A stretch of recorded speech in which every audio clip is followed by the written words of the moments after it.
Salut tout le monde, c'est la Emiana. Aujourd'hui on se retrouve pour une vidéo tag. Donc c'est le tag de Les Colos de Maggie je crois. Je l'ai vu passer sur plusieurs chaînes et ça concerne en fait les habitudes qu'on a en coloriage. Et du coup je trouvais intéressant de vous faire ce tag sachant que c'est le début de ma chaîne et que du coup il y a des informations qui pourraient être sympas de partager avec vous. Donc pour ce tag j'ai choisi d'avancer ce coloriage. En tout cas je vais essayer de répondre en coloriant. Ça va être un entraînement je pense mais voilà. Je vais essayer de faire en sorte aussi que la vidéo dure pas 3 heures. Pour vous, c'est mieux quand même. Et du coup, je vais commencer. Donc la première question, c'est où est-ce que vous vous installez pour une session colo? Du coup, quand je m'installe pour une session colo, c'est toujours sur mon bureau. Donc je suis dans un petit appart. Donc du coup, j'ai pas un bureau séparé. Je suis en même temps dans la cuisine, dans le salon et dans le bureau. Voilà. Donc ce qui explique que parfois il y a du bruit derrière moi pendant les vidéos. Enfin, j'essaye de couper un maximum, mais c'est vrai que y a de la vie quand même, donc c'est comme ça. Voilà, donc j'ai mon petit bureau d'installer ici. Quelles sont vos habitudes lors d'une session de colo? Alors ça du coup je le comprends comme qu'est-ce que je fais en coloriant. Je crois que c'est ce que Colorisera Enfin c'est comme ça que Colorisera a répondu, donc je le comprends comme ça aussi. Du coup, quand je colorie, en général, je regarde quelque chose, je fais pas que ça, comme tout le monde, je crois. Donc, soit je vais regarder une série ou un film, soit ça m'arrive de regarder des vidéos YouTube sur le coloriage en général. Un petit peu plus rare quand même, je suis plus série et film quand je colorie, j'avoue. Je regarde très très peu de chaînes YouTube coloriage. Je sais pas pourquoi, hein, mais peut-être que j'ai peur que ça me dégoûte après du colo, donc je reste un peu éloignée. Enfin, je suis pas toutes les chaînes, toutes les vidéos, toutes les chaînes, etc. Il y a que quelques vidéos que je regarde vraiment tout le temps sur YouTube. Voilà. Et parfois aussi, j'écoute de la musique quand j'ai envie de rien regarder et c'est surtout quand j'ai envie de finir un coloriage. Quand ils sont un peu chiants, certains colos, ou très répétitifs ou très longs, je vais mettre de la musique, je vais me mettre dans ma bulle et puis hop, je vais avancer le colo jusqu'à le finir. Et c'est plutôt cool aussi comme façon de faire. Ça me permet d'avancer un peu plus vite encore. Quand j'ai envie de finir, par exemple, dans la soirée. Voilà. Alors, troisième question. Dans votre espace colo, est-ce que chaque chose a une place précise ou est-ce que c'est le bordel? Et ben en fait, à la base, chaque chose a une place précise. J'ai essayé de m'arranger pour trier correctement. Et puis je pense que comme tout le monde, quand je colorie, je fous un peu le bordel. Donc des fois, je mets des trucs à droite, à gauche, là où je peux pendant que je colorie pour pas perdre de temps à ranger à chaque fois. Donc il y a certains trucs qui sont bien rangés. J'essaie de ranger à chaque fois que je finis un colo quand même. Donc il y a des choses qui sont bien rangées et puis il y a des choses qui traînent forcément. Je pense comme tout le monde. Hop, voilà. Mais en général, ouais, tout ce qui me sert est juste devant moi en fait. Et ça en général c'est un peu le bordel parce que c'est les choses que j'utilise le plus. Donc forcément ça traîne un petit peu. Voilà. Alors, quel est votre matériel chouchou? Alors ça j'y ai déjà répondu je crois. Enfin j'en ai déjà parlé dans une autre vidéo. Mon matériel chouchou c'est les Inktense, clairement, parce que y a clairement presque pas un seul colo où je les utilise pas. Donc là le coloriage que je suis en train de faire de Jasmine Beckett c'est l'exception parce que je l'ai fait tout au feutre à alcool. Hop, je vous montre rapidement. Là j'ai fait vraiment la base 100% au feutre à alcool. Mais en général, on va dire à 95% du temps j'utilise les Inktense quand même. Que ce soit pour faire des bases ou pour rajouter des nuances. Voilà, donc c'est vraiment les Inktense. Je pourrais pas m'en passer là, honnêtement. Je les aime vraiment trop. Alors, est-ce que vous allez tout le temps dans le même livre ou est-ce que vous variez? Pourquoi? Alors, ça va être que du oui et non. Attendez, hop. Ça va être que du oui et non en fait, c'est cette question parce que je varie normalement, mais souvent quand j'ai un nouveau livre, j'ai tendance à vouloir y retourner. Donc des fois je fais plusieurs colos dans le même livre. Donc il y a des périodes où je vais colorier tout le temps le même livre ou en tout cas énormément le même livre pour quand même varier un petit peu, pas faire que ça. Donc du coup voilà, ça dépend des périodes. Quand j'ai un nouveau livre en général, j'ai une petite période où j'arrête pas d'aller dedans et je m'en lasse pas. Et après je l'avance comme les autres quand je peux. Mais j'ai l'avantage de ne pas avoir une très grosse collection, donc du coup je peux vraiment aller à peu près dans tous mes livres là pour l'instant dans le mois. Donc c'est vrai que c'est l'avantage de ne pas avoir une collection de 200-300 livres, parce que ce serait compliqué de tout avancer en un mois. Voilà.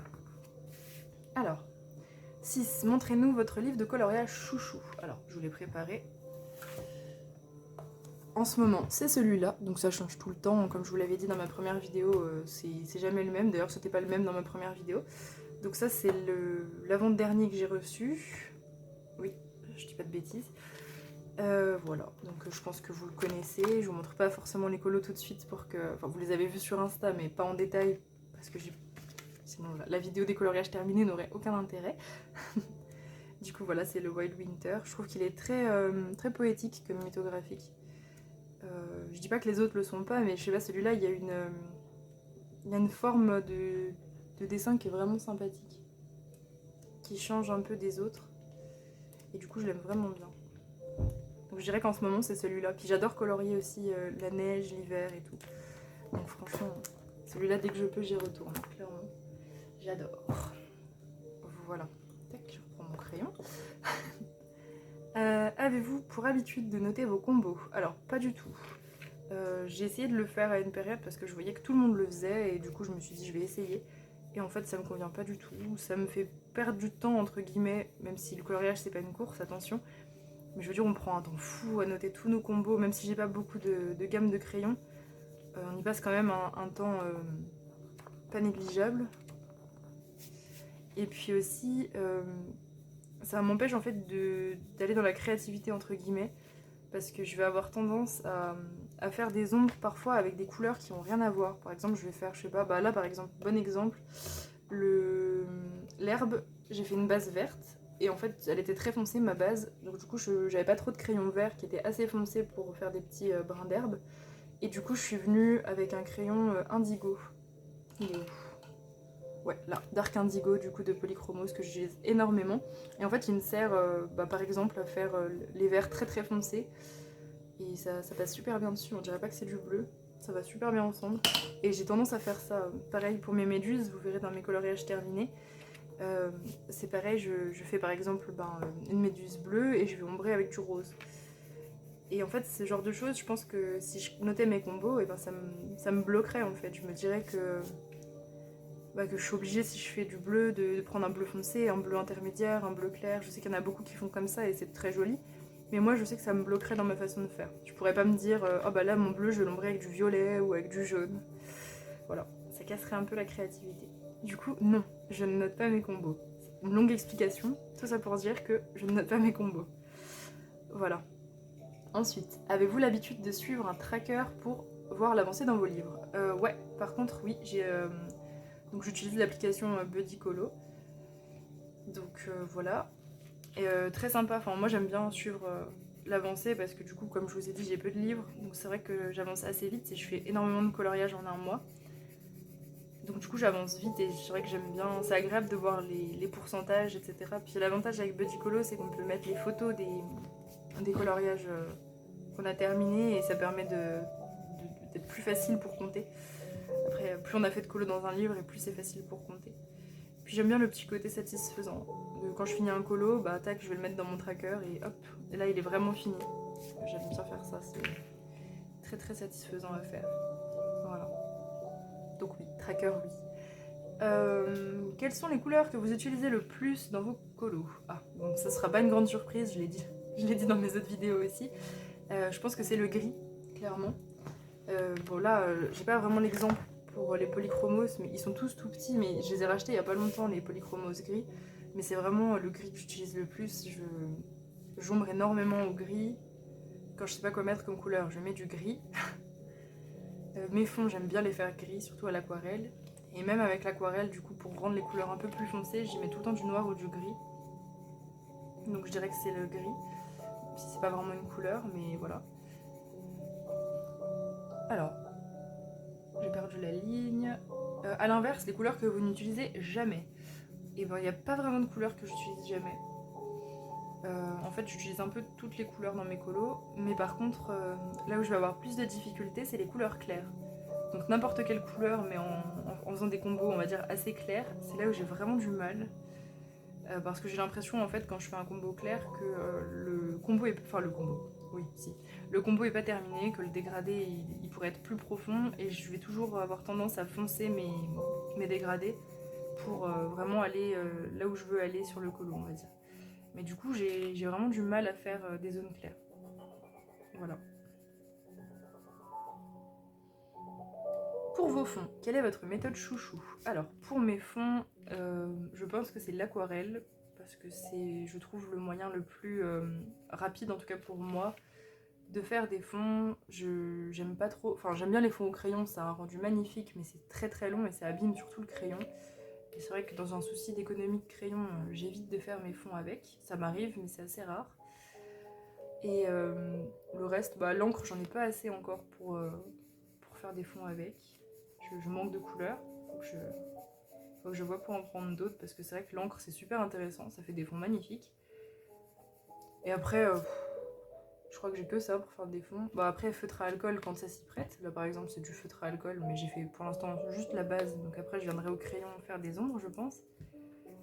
Bah c'est bien le feutre à alcool quand ça s'y prête, mais si vous avez juste un petit colo au centre et tout le fond à faire au feutre à alcool, c'est peut-être pas, c'est peut-être pas le mieux.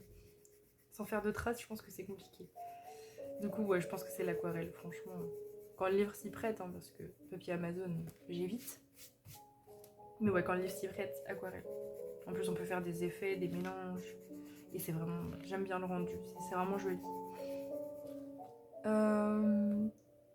Comment choisissez-vous vos colos? Alors, bah ça dépend, en fait. J'ai pas trop de difficultés à les choisir en général, je sais ce que je vais faire. Soit je choisis donc les challenges, enfin j'ai une petite liste des colos que je dois faire pour les challenges, que je choisis pas forcément en avance, ça dépend, mais je sais quel challenge je vais faire ou pas. Donc si j'ai quelque chose à faire comme ça, je le fais. Et si j'ai pas envie de faire un challenge, un duo ou quoi, je vais dans un livre que j'ai envie d'avancer. En général, mes nouveaux livres, c'est une valeur sûre. Et puis après, bah, je feuillete. Et quand quelque chose m'inspire, ou je vois directement les couleurs dans ma tête, à quoi ça va ressembler, et ben j'y vais. Tout simplement. Rien d'extraordinaire. Mais ouais, j'ai pas trop de difficultés à choisir. C'est pour ça que j'enchaîne assez vite mes colos. Je passe vite au suivant en général. Parce qu'il n'y a pas beaucoup de choses qui m'inspirent pas. J'ai vraiment fait le tri dans mes livres. J'ai gardé que les livres qui m'inspiraient. Donc j'ai pas de problème à ce niveau-là du coup. Voilà. Alors, si vous faites du mystère, quel est votre matos chouchou? Bon, celle-là, elle va aller vite. Je ne fais pas de mystère comme ça. Il n'y a pas de problème. Mais par contre, si je peux me permettre de répondre, quand je vois des mystères sur Insta, je sais que j'aime bien quand ils sont faits à l'acrylique. Je trouve que c'est très beau, c'est lisse, et puis l'acrylique c'est pas facile à utiliser, donc je pense que ça doit être très très long de faire un mystère à l'acrylique. Peut-être très détente, mais par contre très très long, je pense. Voilà, donc si je pense que si je devais faire du mystère un jour, si un jour ils sortent un livre de mystère hors Disney qui me plaît, je le ferai à l'acrylique. J'essaierai en tout cas, parce que je maîtrise pas du tout l'acrylique. Mais ça peut être vraiment sympa à faire. Je trouve que ça donne un rendu joli parce qu'on voit presque plus les lignes du mystère. Donc c'est très très beau. Ceux qui le font au crayon aussi, c'est vraiment des gens patients. Et ça fait des rendus aussi vraiment très très canons, je trouve. Voilà. Vous allez plus facilement dans le Disney ou le hors Disney? Et ben, sans grande surprise, le hors Disney. J'ai essayé un petit peu le Disney parce que bah, quand j'ai commencé, j'essayais un petit peu de tout, normal. Et non, j'aime pas, j'accroche pas du tout en général au style des élus. Je trouve que les gens font des choses magnifiques parfois, mais non, c'est pas mon truc. Je suis pas une grande fan de Disney, donc forcément j'accroche pas. J'ai pas la valeur sentimentale entre guillemets des livres, parce que je pense que celles qui font beaucoup de Disney, il y a ça aussi. C'est des films qu'elles aiment, pardon. Des personnages qu'elles aiment dans les films, donc c'est plus facile à colorier parce que voilà, il y a le côté un petit peu d'attachement aussi au Disney, je pense. Et moi, j'ai pas du tout ça. Donc du coup, j'avoue que je me fie qu'à l'illustration. Il y a les vitraux que j'aimais, que j'aime encore énormément, mais c'est pareil, je les ai eus et le fait que ce soit du Disney, ça m'a dérangé, donc je les ai revendus. Donc voilà, le jour où ils sortiront par contre un vitro en hors Disney, je sauterai dessus. Ce n'est pas la question, mais clairement je sauterai dessus avec du bon papier, parce que je sais qu'il y en existe sur Amazon, mais c'est du papier Amazon justement. Non, un beau livre en vitro hors Disney, ce serait incroyable, vraiment. J'en rêve. Donc non, pas de Disney pour moi, sous réserve de changement bien sûr. Hein. Je suis pas à l'abri de changer d'avis. Si un jour un livre Disney me plaît, c'est pas parce que c'est Disney que ça va me rebuter. Mais en général ouais, ça m'aide pas. J'ai aucun livre Disney là pour le coup. J'en ai plus. Alors, à quelle fréquence faites-vous des achats? Eh ben, ça dépend de mes ventes Vinted. En fait, j'ai un budget colo entre guillemets qui se résume à mes ventes Vinted en fait. Donc quand je vends sur Vinted, j'achète pour le coloriage. Donc ça va dépendre. Si je vends beaucoup sur Vinted, je vais beaucoup acheter. Et puis si je vends pas, ben j'attends. Tout simplement. Voilà. Donc ça dépend des périodes. Il y a eu des périodes où ouais, j'achetais énormément de choses quand je fais beaucoup de ventes. Puis il y a des périodes un peu creuses où j'attends. J'attends les ventes pour acheter. Voilà. Vous achetez plus facilement des livres ou du matériel? Je suis plus facilement attirée par les livres que par le matériel. Parce que le matériel, en fait, je ressens pas le besoin de tester énormément de choses en plus que ce que j'ai en ce moment. Il y a très très peu de matériel qui m'intéresse. Vraiment très très peu. Donc du coup, j'en achète pas énormément. Et vu que ma collection de livres, j'ai fait un sacré tri, ben, c'est vrai qu'il y a des livres qui m'intéressent, que je m'achèterai quand j'aurai fait des ventes Vinted. Mais en matériel, pour l'instant, non, il n'y a pas grand chose à part les encres, comme je vous disais. Donc du coup, bah, ça dépend. Mais plus des livres quand même. J'ai plus tendance à partir vers les livres. Voilà. J'accumule les livres, on va dire. Parce que c'est vrai que le matériel, j'ai ma méthode, comme je vous ai montré dans la vidéo de la semaine dernière, j'ai ma méthode de coloriage, donc qui ne nécessite pas énormément de matériel, mais Intense suffisent à peu près. Après, je vais sûrement compléter avec les Albrecht Dürer. Mais pour l'instant, voilà. Donc on va dire en crayon aquarellable et une gamme de crayons, ça me suffit largement. Et de l'essence sans odeur, bien sûr. Juste ça, ça me suffirait largement pour faire à peu près tout ce que je fais en colo. Voilà. Ensuite, quel est votre plus petit crayon de votre collection? Alors, je peux plus vous les montrer, mes plus petits crayons, parce que je les jette. Pour vous donner une idée, j'en ai eu à peu près...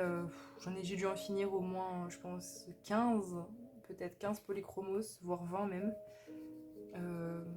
Et après, les plus petits qui me restent en ce moment, que j'ai pas encore remplacé, je pense que c'est celui-là. Le petit... je crois que c'est Caput Mortuum. Tac. Là, il est minuscule. Voilà. Je pense que c'est celui-là, en ce moment. Mais j'ai eu plus petit, bien sûr. Mais plus petit, je les jette. Quand on voit même plus... je les jette à peu près, les polychromos, quand ils arrivent à la bordure dorée. Parce que on voit même plus que c'est des polychromos. On voit plus leur nom, on voit plus rien. Franchement. Et même dans le truc pour étendre le crayon, c'est compliqué. Donc à ce moment-là, je les jette. Mais ouais, voilà. Je pense que c'est mes plus petits. Mais mes plus petits sont passés à la poubelle. Donc du coup, la question, elle tombe un peu à l'eau. Parce que j'en ai plein des petits polychromos. Je vais les montrer dans mon matériel. J'en ai plein qui sont petits, que j'ai pas encore remplacés parce qu'ils sont pas assez petits. Voilà. Alors, avec quoi cachez-vous vos lignes? Eh ben, je ne cache pas mes lignes. Comme je vous ai dit aussi dans ma vidéo de ma méthode, je cache pas les lignes. Non, c'est vrai, je cache pas. Après, ça m'arrive vraiment très rarement, mais pour 2-3 effets. Pour l'effet sang, je vais cacher mes lignes, donc du coup j'utilise les Artistro. Et pour l'effet lave magma, j'utilise aussi les Artistro. Mais franchement, j'en fais pas tous les jours non plus des effets lave. Et le sang, je cache pas forcément les lignes non plus. Ça m'arrive. Quand je suis motivée, je vais cacher les lignes de mes effets sang. Voilà. Donc non, je cache pas mes lignes. Du coup, c'est pas top. J'ai essayé le gesso. Comme je vous ai dit, ça a été une catastrophe. J'ai essayé la gouache. Catastrophe. Donc j'ai abandonné de cacher les lignes et franchement c'est pas grave. C'est très joli aussi sans les cacher. Enfin les deux méthodes sont jolies, c'est deux styles différents en fait. De les cacher et de pas les cacher, mais moi du coup je le fais pas, j'ai abandonné. Il n'y a aucun matériel qui me permet de m'amuser en cachant les lignes, donc j'ai abandonné, voilà. Alors, quel est le format de votre nuancier? Et ben je vais vous le montrer, je l'ai déjà montré, mais hop, je vais peut-être pas parler du format. Le voilà. Hop, je referme. Donc c'est un format, c'est des feuilles Bristol à l'intérieur. Je crois que c'est A5, mais c'est peut-être un peu spécial, je sais pas. En tout cas, c'est un format Bristol, voilà. Protège document pour feuilles Bristol, tout simplement. Et en fait, j'utilise, pour mes nuanciers, j'utilise les feuilles qui étaient données avec, dans les petits blocs des Castle Art. Voilà. Pour ceux et celles qui ont des Castle Art, vous voyez de quoi je parle. Ils nous donnent tout le temps des petits blocs avec des feuilles épaisses, des feuilles noires et des feuilles blanches un peu plus fines. Voilà, j'utilise ça. Et c'est cool du coup.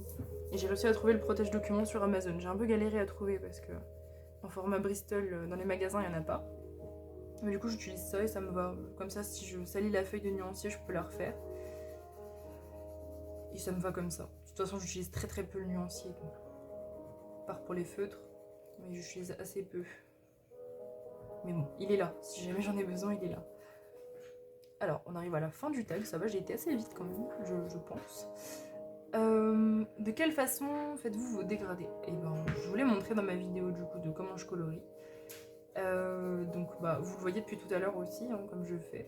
Toujours une base avec le crayon par-dessus, un petit coup d'essence sans odeur, sauf là où je veux laisser du clair. Je fais de la redite. Hein. Désolée pour ceux qui ont vu la vidéo. Hop, bon, ça va assez vite. Et après, je repasse un petit coup de ma couleur foncée. Enfin, il n'y a qu'une couleur, donc ça va assez vite. Voilà. Et je frotte, bien sûr. J'ai déjà les doigts sales. Le temps du tag a suffi à me salir les doigts, donc voilà. Voilà ma méthode. Et après, je viens mettre de la lumière. J'aurais pu mettre aussi du noir, mais j'ai pas envie de trop la foncer sa robe.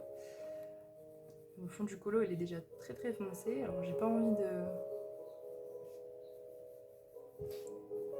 mettre trop de noir dans celui-là. Ce sera plus le fond du colo, pour essayer de la faire ressortir un petit peu quand même. Pas qu'elle disparaisse dans l'obscurité, la pauvre. Ça faisait longtemps que j'avais pas fait du Jasmine Beckett, ça fait plaisir. Ça fait plaisir d'y retourner, j'adore. Puis c'est super chill avec la base au feutre, ça va assez bien, c'est agréable de passer sur du feutre, je trouve, avec du crayon. Voilà, bon, je m'égare. Rajouter une question à ce tag. Oui, on arrive à la dernière question. Du coup, je l'ai préparée en avance pour pas passer 40 minutes à y réfléchir. Donc du coup, ma question c'est qu'est-ce qui vous fait le plus peur quand vous choisissez un colo ou quand vous faites un colo? Je m'explique. Je sais pas, ça peut être par exemple... est-ce que ce qui vous fait le plus peur, c'est de le commencer, par exemple? Ou je sais pas, ça peut être de choisir vos couleurs. Peut-être que c'est ça qui vous fait le plus peur. Peut-être que ce qui vous fait le plus peur, c'est de faire le fond. Je vous donne des exemples. J'explique pas du tout la question en fait. Je vous donne juste des exemples, ça peut être tout ça. Est-ce que c'est les détails qui vous font peur? Voilà, c'est ça que je veux savoir. Donc pour celles qui reprendront le tag à partir de ma vidéo, n'hésitez pas à la rajouter, cette question. Et donc la dernière, c'est tag 3 personnes. Je vais taguer personne parce que du coup j'ai été taguée par personne pour la faire. Je voulais le préciser au début, j'avais juste envie. Donc du coup, toutes celles qui entendront cette vidéo et qui auront juste envie de faire ce tag, et ben n'hésitez pas, faites-le. Faites-vous plaisir. Et du coup, c'est tout pour ce tag, donc j'ai été assez vite, finalement, ça va. Je pensais que j'allais me garer un peu plus, mais pas du tout. Et ben j'espère que ça vous a plu, qu'il n'y a pas eu trop de redites par rapport aux autres vidéos. C'est vrai que forcément il y a des choses que j'ai déjà dit, après vous avez peut-être pas vu toutes mes vidéos et vous retenez peut-être pas tout ce que je dis, ce qui est normal. Ce serait un peu flippant sinon. Et du coup, je vais vous laisser pour cette vidéo. Et on se retrouve très prochainement pour une prochaine vidéo. A plus tard!